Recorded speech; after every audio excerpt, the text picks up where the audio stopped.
Oke, silakan Oke, Bagus. baik. Kita mulai saja. Bismillahirrahmanirrahim. Assalamualaikum warahmatullahi wabarakatuh. Selamat pagi menjelang siang. Salam sejahtera untuk kita sekalian. Yang kami hormati Bapak Penguji, Bapak Kepala Badan BPSDM Provinsi Sulawesi Tengah. Yang kami hormati Pak Mentor, Pak Kabid PSLB 3 DLH Balut. Terima kasih Pak Mentor sudah hadir mendampingi saudara kita peserta Latsar Ahmad Fauzan Tambua. Baik, langsung saja kita manfaatkan waktu. Saya persilakan Pak Ahmad paparan rancangan aktualisasinya. Ya, terima kasih Bu atas kesempatannya. Saya izin share.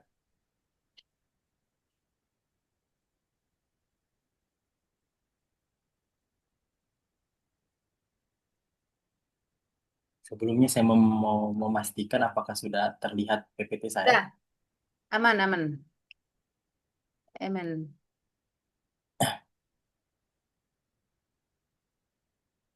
Terima kasih atas waktu yang diberikan. Assalamualaikum warahmatullahi wabarakatuh. Jadi pertama-tama saya perkenalkan dulu. Nama saya Ahmad Fauzan Tambua, sarjana sains dengan jabatan pengendali dampak lingkungan ahli pertama di Dinas Lingkungan Hidup Kabupaten Banggai Laut. Nah, saya di sini dibimbing oleh Coach Ibu Agustina SHMM dengan dimentori oleh Bapak Lasibar S. Laranuno SSOS. Rancangan aktualisasi saya berjudul Optimalisasi Pengelolaan Limbah Dapur Makan Bergizi Gratis (MBG) di Kabupaten Banggai Laut. Oke, latar belakang. Jadi, untuk peningkatan timbunan limbah di Indonesia semakin hari semakin meningkat.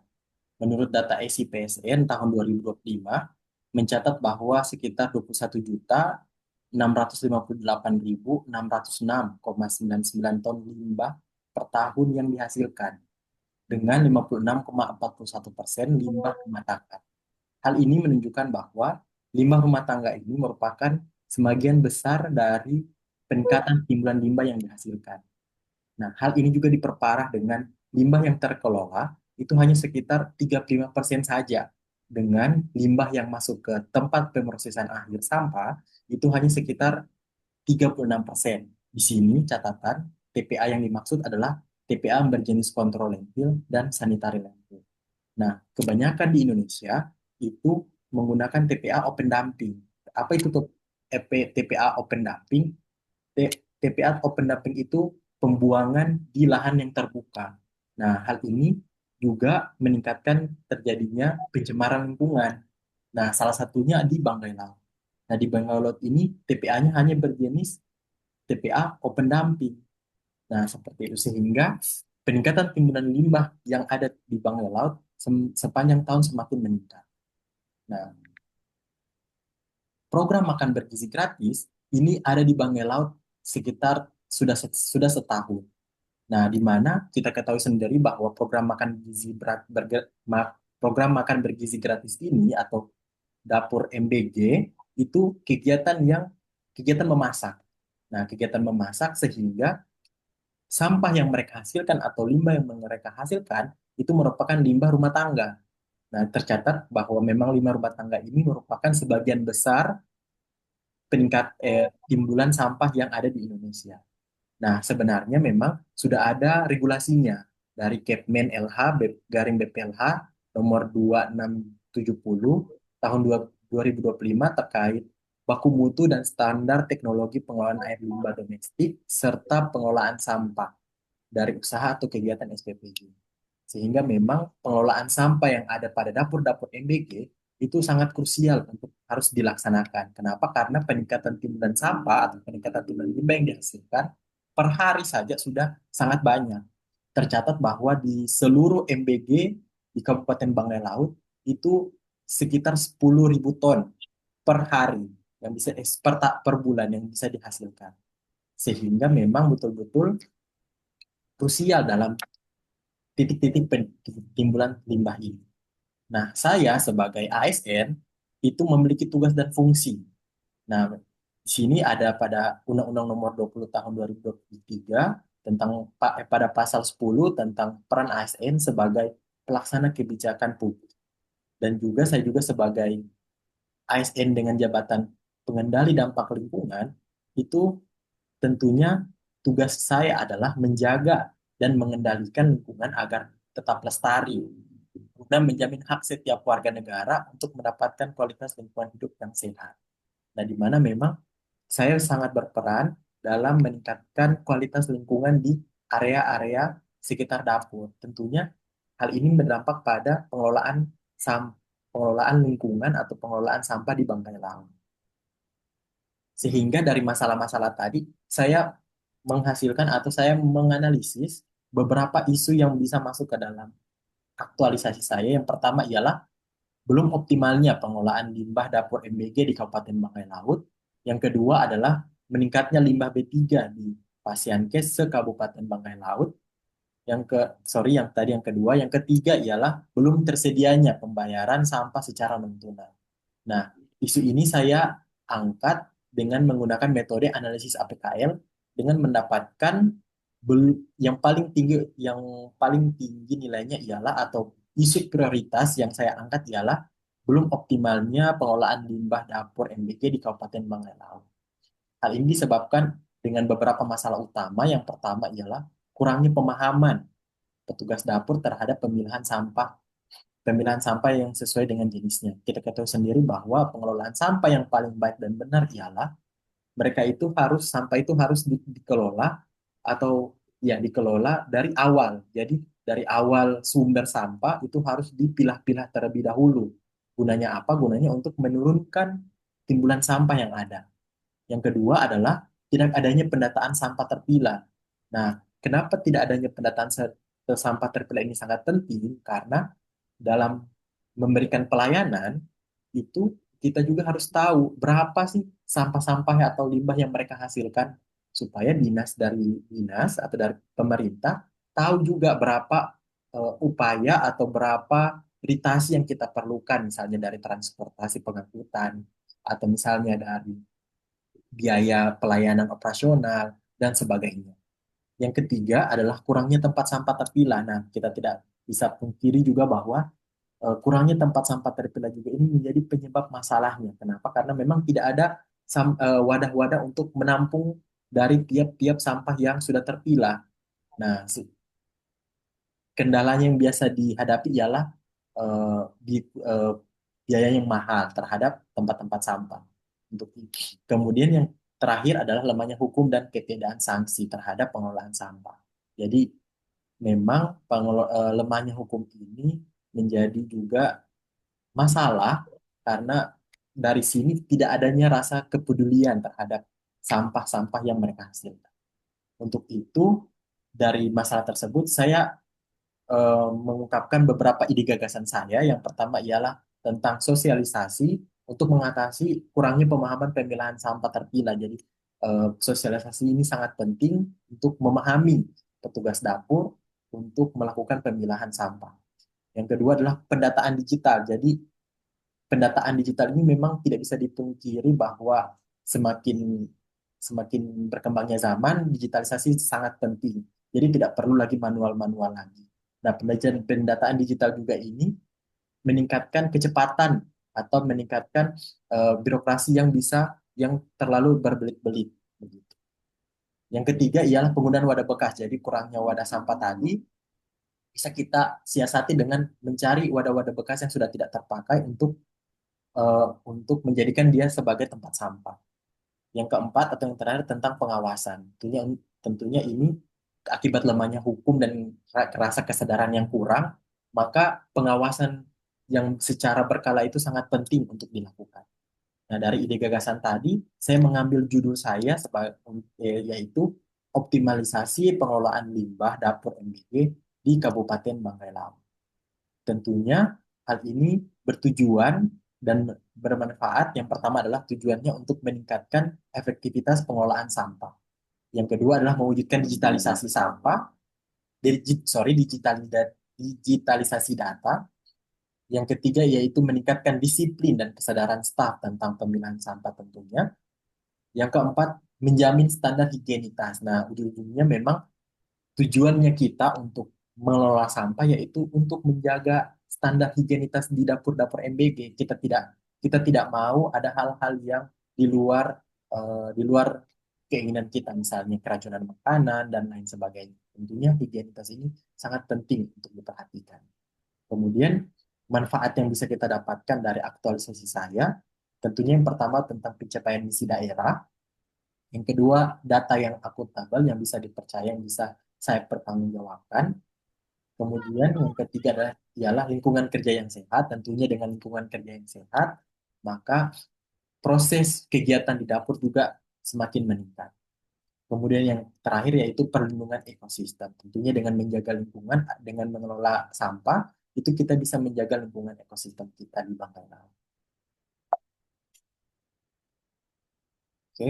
Nah, dari tujuan dan manfaat tadi, saya merancang kegiatan-kegiatan saya. Yang pertama ialah tentang sosialisasi pemilahan sampah, di mana sosialisasi pemilahan sampah ini dilakukan dengan tentunya dengan menyiapkan materi lebih awal, dengan berorientasi bahwa materi yang saya sampaikan harus sederhana dan mudah dipahami.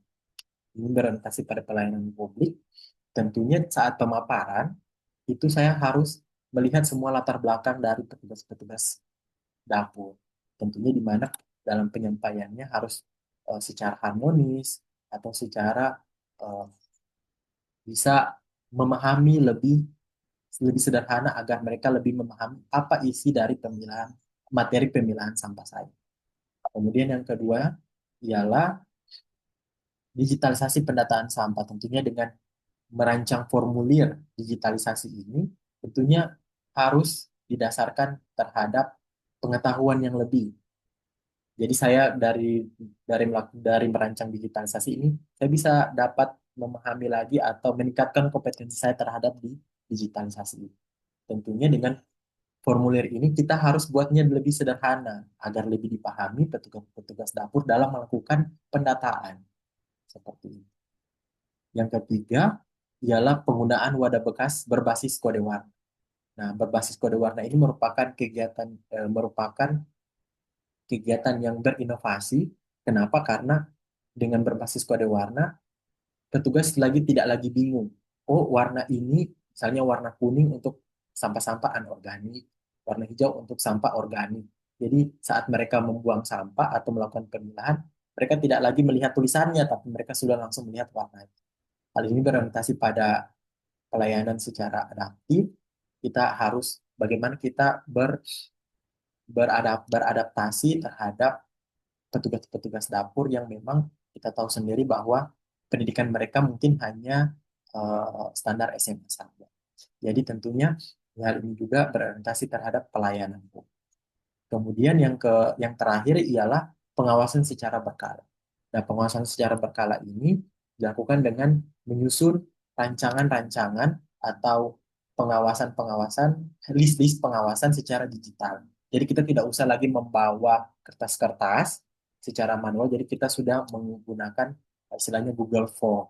Jadi saat kita datang ke SPPG atau ke dapur, kita tinggal checklist-checklist saja apa-apa saja yang sudah mereka sudah laksanakan.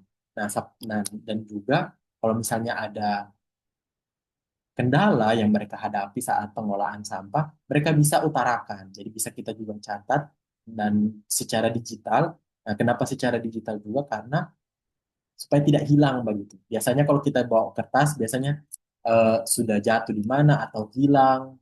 Jadi kalau misalnya dicatat secara digital, dia sudah ada di dalam internet, di dalam website misalnya atau di dalam Google Form. Jadi kita tinggal buka saja websitenya, kita sudah dapat informasinya yang kita dapatkan dari pengawasan ini. Tentunya hal itu berorientasi kita pada pelayanan publik dan kolaboratif. Jadi bagaimana kita bekerja sama dengan petugas-petugas dapur yang ada di sana. Jadi seperti itu. Nah, yang terakhir ialah untuk jadwal tentatif aktualisasi saya. Itu yang pertama tentang sosialisasi pemilahan sampah. Maaf, eh, tentang sosialisasi pemilahan sampah itu saya laksanakan di bulan Maret minggu kedua. Kemudian digitalisasi pendataan sampah itu saya laksanakan pada bulan Maret minggu pertama sampai minggu kedua karena digitalisasi data ini saya harus merancang formulir digitalnya di minggu pertama. Kemudian yang ketiga, penggunaan wadah bekas berbasis kode warna. Itu pastinya dalam kegiatan ini saya harus mengumpulkan dulu wadah-wadah bekasnya. Jadi saya butuh 2 minggu. Kemudian untuk pemberian kode warna di minggu kedua. Jadi pelaksanaannya 2 minggu. Bulan Maret minggu pertama dan bulan Maret minggu kedua. Kemudian pengawasan tentunya kalau berbicara pengawasan secara berkala, maka pengawasan ini dilakukan tiap minggu. Jadi yang saya lakukan adalah bulan Maret minggu pertama sampai terakhir dan juga bulan April di minggu pertama. Oke, saya rasa itu saja penyampaian rencana aktualisasi saya. Terima kasih atas waktunya. Saya kembalikan ke Ibu Agusti. Oke, baik. Baik, terima kasih Pak Fauzan. Silakan di stop share. Iya, kita langsung ke Pak Mentor. Silakan Pak Mentor berikan penguatan terhadap paparan Saudara Fauzan. Silakan Pak Mentor. Ya, terima kasih. Assalamualaikum warahmatullahi Waalaikumsalam warahmatullahi wabarakatuh. Ada suara? Kedengaran, Bu? Ada Pak. Ya, selamat siang. Salam sejahtera untuk kita semua.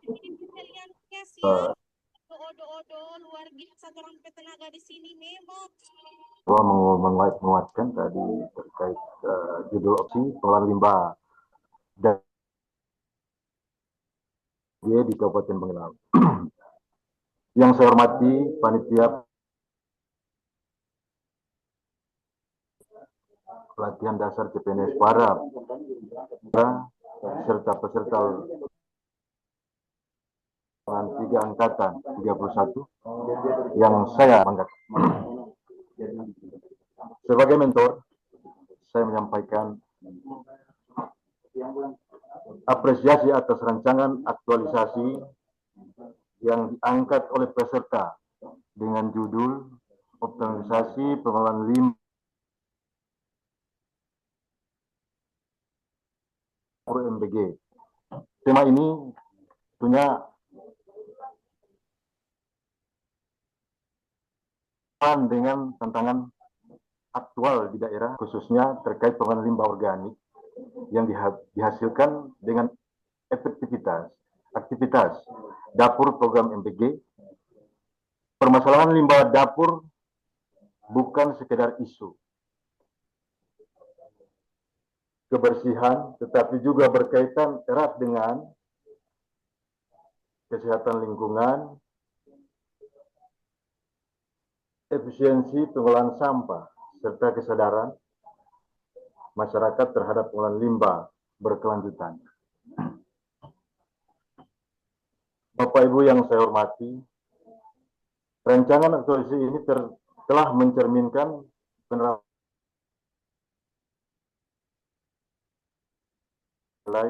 dasar Islam berakhlak, yaitu pelayanan inovasi dan limbah menunjukkan kepedulian terhadap kualitas lingkungan dan kesehatan masyarakat. Akuntabel perencanaan kegiatan disusun dengan indikator keberhasilan yang jelas serta dapat dipertanggungjawabkan.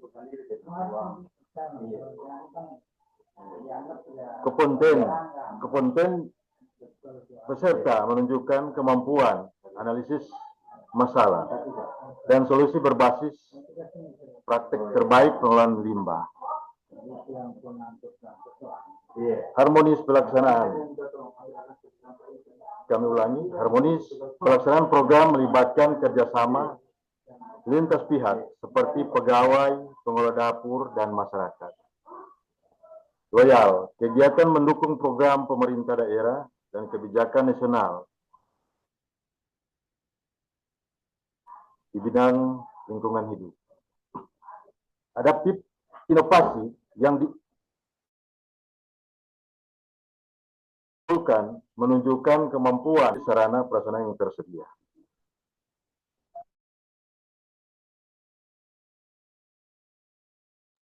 Dan jaringannya Pak Kabit tidak terlalu. Kolaboratif. Kedengaran Bu? Ya, putus-putus. Putus-putus. Oh, Ya nggak apa-apa, dilanjutkan aja Pak.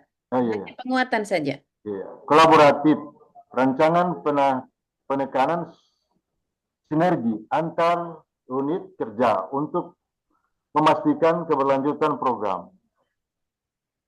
Dari sisi substansi, rancangan ini memiliki nilai strategis karena tidak hanya berfokus pada penanganan limbah, tetapi juga mengarah pada optimalisasi berfokus pada penanganan limbah, tetapi juga mengarah pada optimalisasi pengelolaan melalui pendekatan preventif, edukatif, dan solutif. Artinya peserta tidak sekedar menyelesaikan masalah, tapi juga membangun sistem yang berkelanjutan. Saya melihat bahwa Renci telah memenuhi prinsip relevan dengan tugas jabatan, realistis untuk dilaksanakan, memberikan dampak nyata, serta berpotensi direplikasikan di unit kerja lain.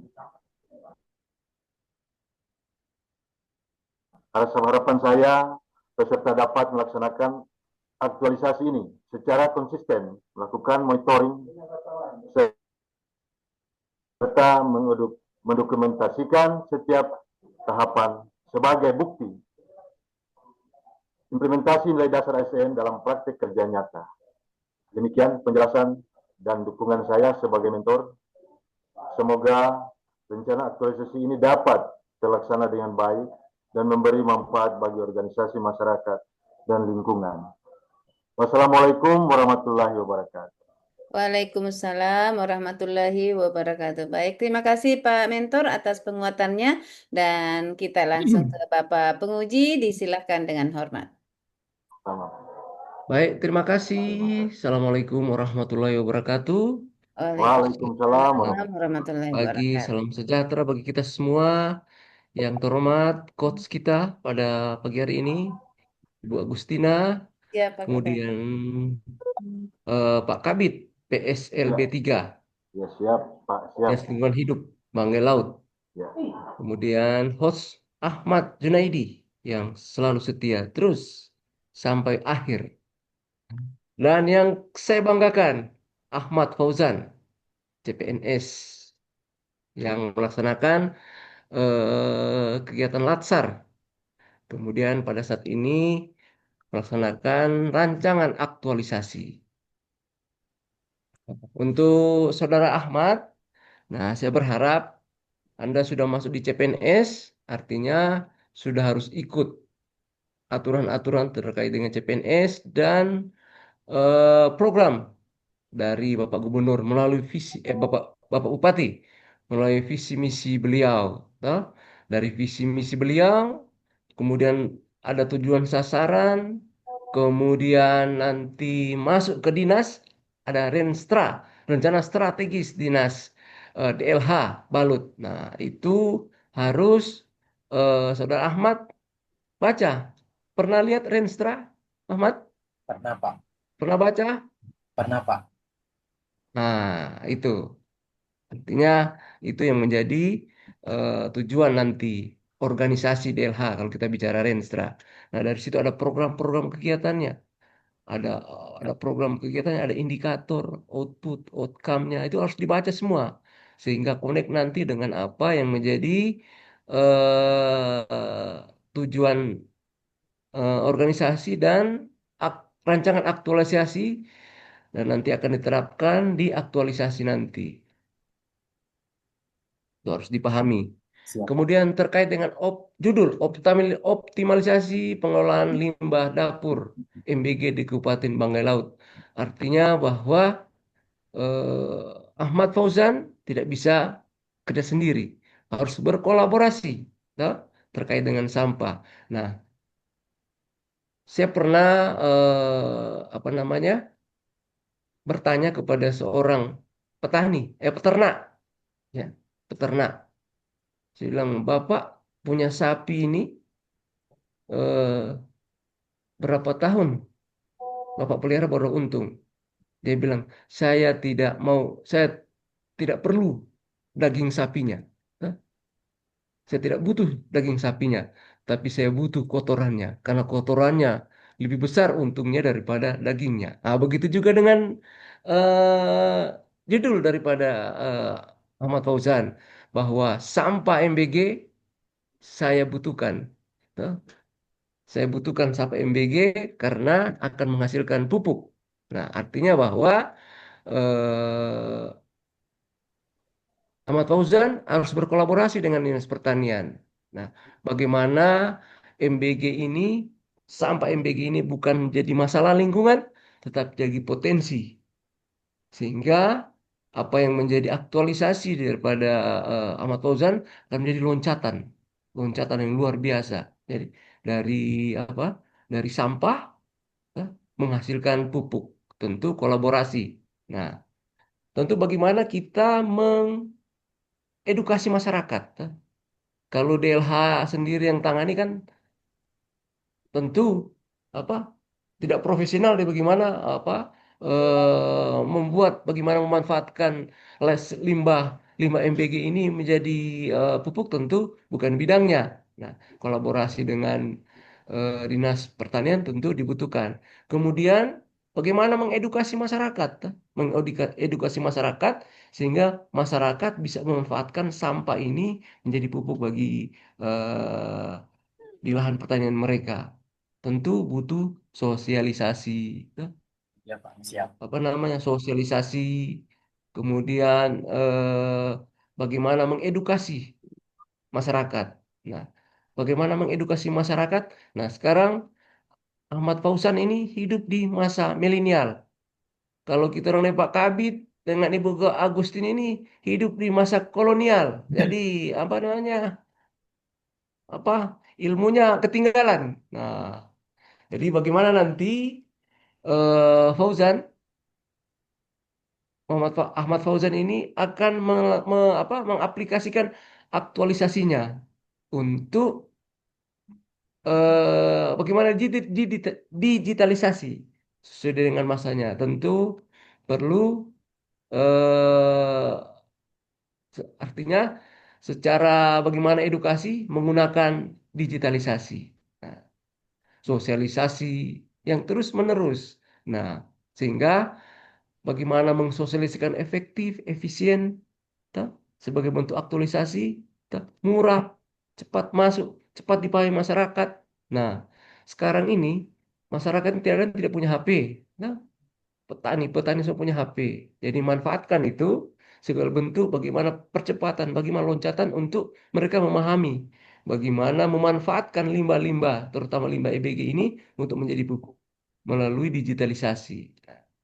Artinya sekarang kan ada YouTube, nah, bisa melalui YouTube, bisa upload di YouTube, bisa melalui apa namanya barcode, barcode yang Barcode. ada mungkin bisa ditempel di mana-mana, toh, di desa, toh, di kantor, sehingga bagaimana apa mengedukasi masyarakat lebih cepat dan lebih murah. Nah, itu sebagai masukan saya sehingga betul-betul apa yang menjadi sasaran daripada mengurangi limbah lingkungan, limbah yang berdampak lingkungan bukan jadi negatif tetapi jadi positif, bermanfaat bagi para petani kita. Nah, jadi saya pikir itu yang terpenting. Jadi ada aktualisasinya. Ya. Jadi bukan cuma sebagai tulisan-tulisan, tapi betul-betul termanfaatkan. Nah, kalau teori-teori, wah sudah jago ini. Ahmad Fauzan sudah jago ini, Pak Kabit. Kalau bilang teori, apa, bagaimana itu berakhlak, wah jago sudah. Ini Pertalasar, pinter-pinter semua ini. Cuman aktualisasinya. Jadi jangan punya cuma janji-janji, jangan cuma cerita-cerita, tetapi bagaimana aktualisasinya nyata, kelihatan, bermanfaat bagi masyarakat. Apa nama mengurangi beban lingkungan. Hah? dengan memanfaatkan sampah-sampah ini. Tentu sosialisasi tadi sampaikan bagaimana cepat masuk ke pemahaman masyarakat melalui digitalisasi. Jadi itu yang sebagai masukan saya. Eh, Kemudian saya ingin bertanya, Pak Fauzan ini mau di bidang apa, kemudian di bidang apa, di seksi apa, kemudian apa kerjanya setiap hari? Silakan. Jadi saya ada di bidang pengelolaan sampah, limbah B3 dan peningkatan kapasitas. Untuk kerjanya saya merangkap semua semua seksi. Jadi dari pengelolaan sampah juga saya bekerja misalnya tentang pendataan sampah, kemudian pengelolaan limbah, jadi pengawasan terhadap timbulan-timbulan limbah di puskesmas, di rumah sakit juga. Kemudian program-program peningkatan kapasitas seperti Adiwiyata, sosialisasi ke sekolah tentang Adiwiyata sekolah, Pak. Seperti itu. Sisanya mungkin hanya tentang pelayanan publik terkait pembayaran sampah, seperti itu, Pak. Nah, oke. Artinya bagaimana apa? Saudara Fauzan, Ahmad Fauzan bermanfaat bagi masyarakat. Ya. Jadi di sini kita tuntut aktualisasinya, ya.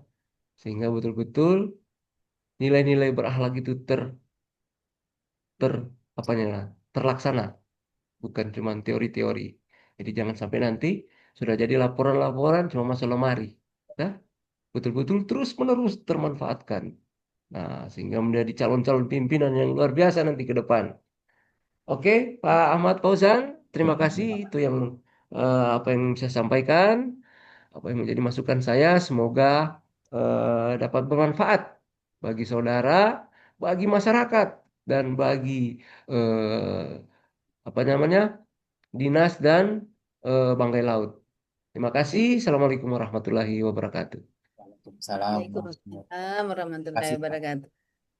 Baik, terima kasih Pak Kaban, Pak Penguji yang pada siang hari ini masih memberikan penguatan untuk Fauzan dan motivasi yang luar biasa. Insya Allah jadi generasi penerus yang akan menggantikan posisi kita. Kita masih ada masanya nanti kita sudah zaman-zaman Ya, kolonial ini so hilang di peredaran. Waktunya lagi kalian kan.